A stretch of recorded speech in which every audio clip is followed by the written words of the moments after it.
मैं जब राजनीति में आया, मैं संसद गया पहली बार 15 साल पहले, पहला काम मैंने क्या किया, उन सांसदों को चिट्ठी लिखी जिनकी घोषित आय, जिनकी घोषित संपत्ति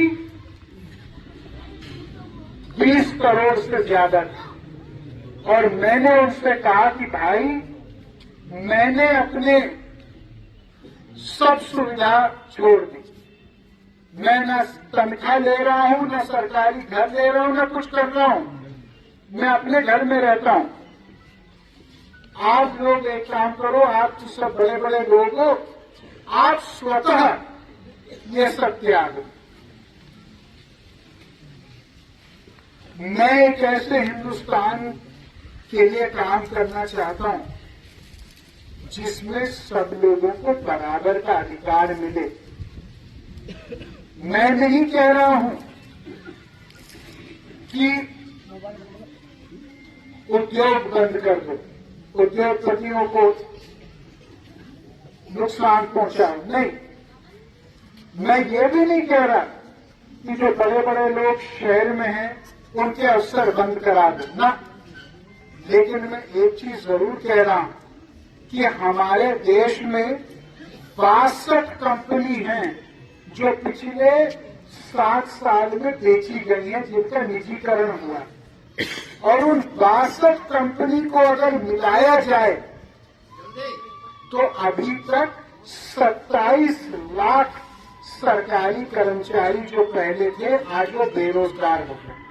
27 लाख का मतलब है 1 करोड़ से ज्यादा, क्योंकि हर परिवार में 5-7 आदमी तो होते हैं, और 27 लाख कर्मचारी बेघर हो गए, बेरोजगार हो गए।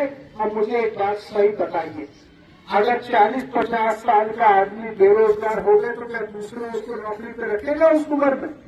कोई नहीं रखेगा, तो वो तो बर्बाद हो गए ना। हम देश बनाने में लगे, 1 करोड़ आदमी बर्बाद हो जाए तो हमको खुशी हो सकती है? हम क्या इस पर आवाज उठाएं कि शांत हो जाए अपने फायदे? हम अग्निवीर के खिलाफ बोले, मेरे नाना सेना में थे, मेरे मौसा सेना में थे, मेरे परिवार में 4-4 लोग सेना में रह चुके हैं।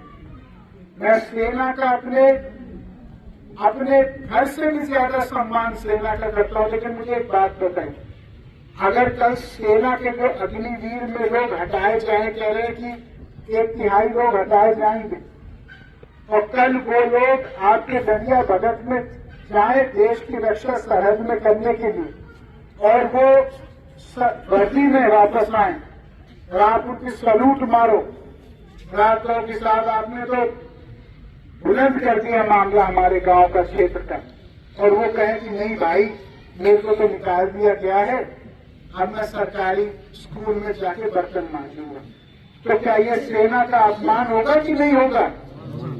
क्या इसका मनोबल सेना पे असर पड़ेगा कि नहीं पड़ेगा? क्या ये देश के मनोबल पे असर पड़ेगा कि नहीं पड़ेगा? मैं कोई मुद्दा ऐसा नहीं उठाता जिसमें मैं खामखा किसी का विरोध करूं। मैं कभी कोई मुद्दा नहीं उठाता जिसमें मैं व्यक्तिगत किसी के ऊपर हमला करूं। आज तक मैंने व्यक्तिगत किसी की बुराई की कभी नहीं, लेकिन जहां देश का हित हो, जहां राष्ट्र का मामला हो, वहां नेता नहीं, एक नागरिक के रूप में मैं सोच के बात करता हूं।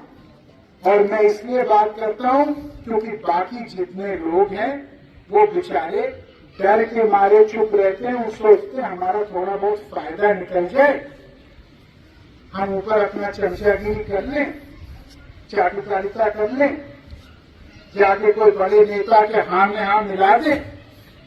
मैं किसी बड़े नेता के खिलाफ नहीं हूं, मैं किसी को दुश्मन नहीं मानता देश में।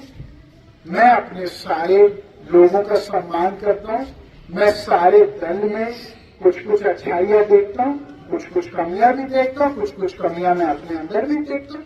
उसमें क्या है, हम कोई सोने के बने हुए लोग थोड़ी ना हैं, लेकिन जहां देश की बात है वहां हमको ईमानदारी से बात रखनी पड़ेगी।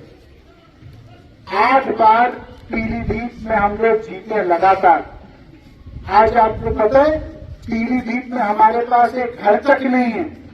जब मैं पहली बार जीता था मैंने अपनी माँ से कहा, मैंने कहा माँ क्या हम लोग एक घर बना लें पीलीभीत में? मेरी माँ ने कहा पूरा ही पीलीभीत हमारा घर है, हमको क्या घर बनाने की जरूरत है।